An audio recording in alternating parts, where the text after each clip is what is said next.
Como desenvolver a oratória? Você sabia que falar em público é tido como o segundo maior medo que muitas pessoas, atrás apenas do medo da morte? Isso é verdade.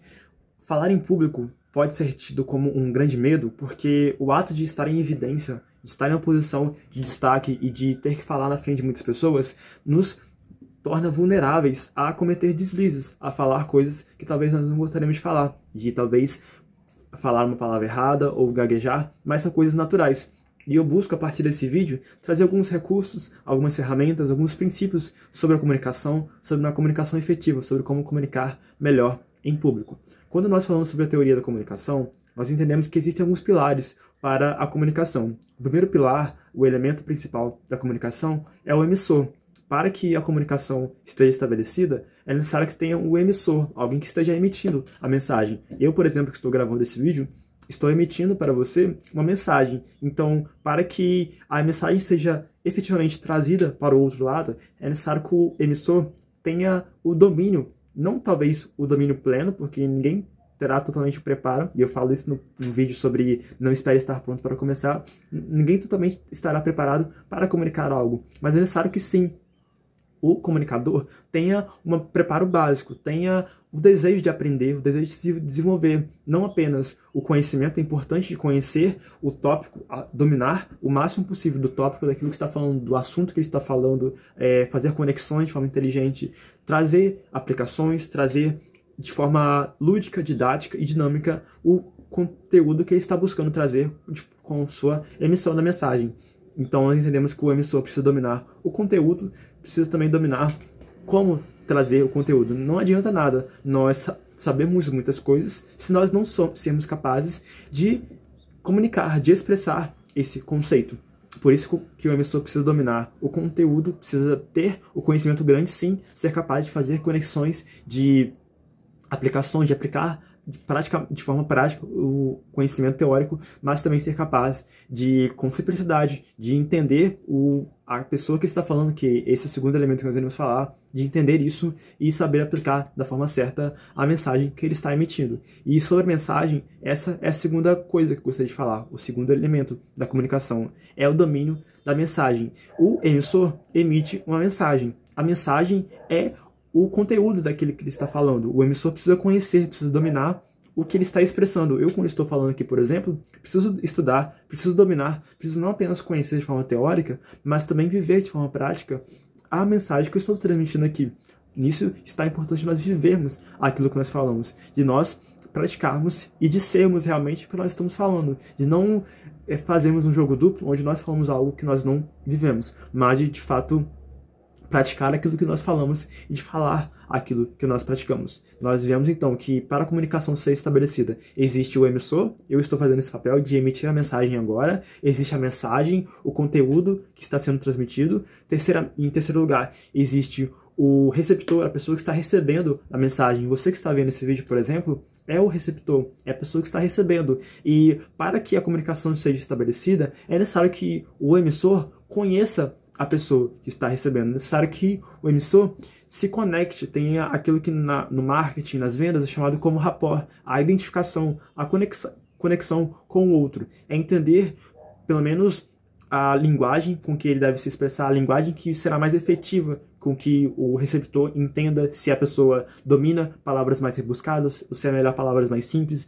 entender o grau de escolaridade, talvez se a pessoa busca um hobby de determinada área, é necessário então talvez com que o emissor faça ligações com esse hobby para que a comunicação seja mais específica e internalizada pelo receptor.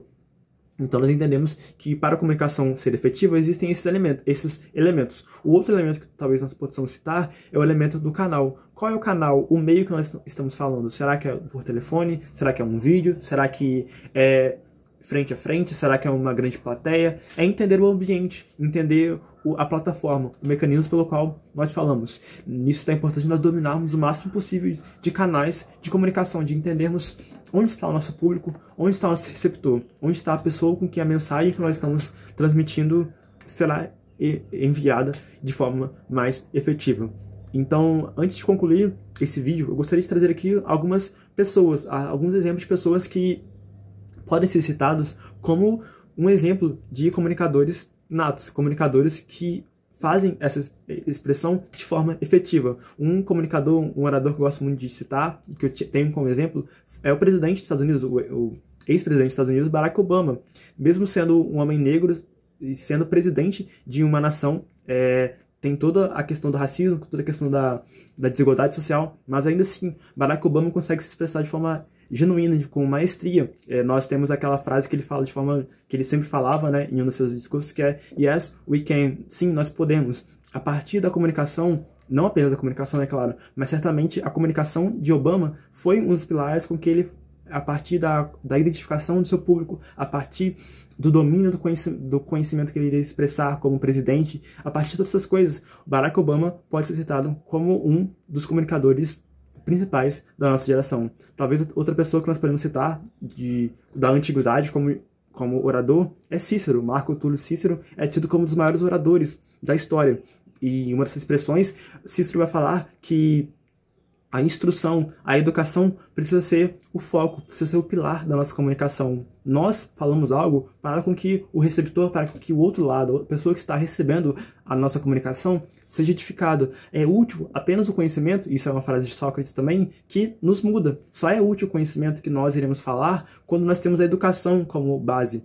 E isso Cícero vai dizer, quando nós temos a instrução, quando nós buscamos o outro, quando nós buscamos o bem do outro, então nós somos capazes de nos comunicar bem. E a última pessoa que eu gostaria de citar aqui, que foi um comunicador excelente, que nós podemos trazer muitos exemplos, é o próprio de Jesus, de Nazaré. Jesus, ao comunicar a sua mensagem, trazia as parábolas. E a despeito de algumas interpretações dizerem que as parábolas eram tidas apenas para as pessoas que eram discípulos, que estavam mais próximos de Jesus para entender o seu de genuíno significado, nós podemos também entender que as parábolas permanecem até hoje em dia porque Jesus utilizava elementos e instrumentos que eram corriqueiros à geração da época. E Jesus falava sobre semeadores, Jesus falava sobre trabalhadores, sobre publicanos, ele falava sobre elementos que eram comuns para o seu público da época. Então, quando nós buscamos ser comunicadores com excelência, buscamos ser pessoas, oradores com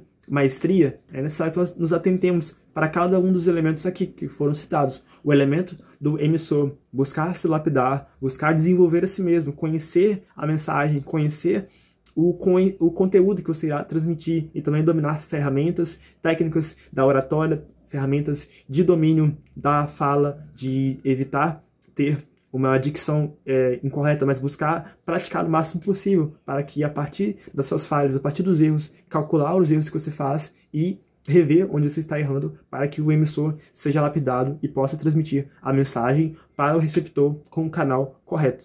Se esse vídeo ajudou você, não esquece de curtir, comentar, compartilhar e inscrever para que o YouTube também recomende para outras pessoas.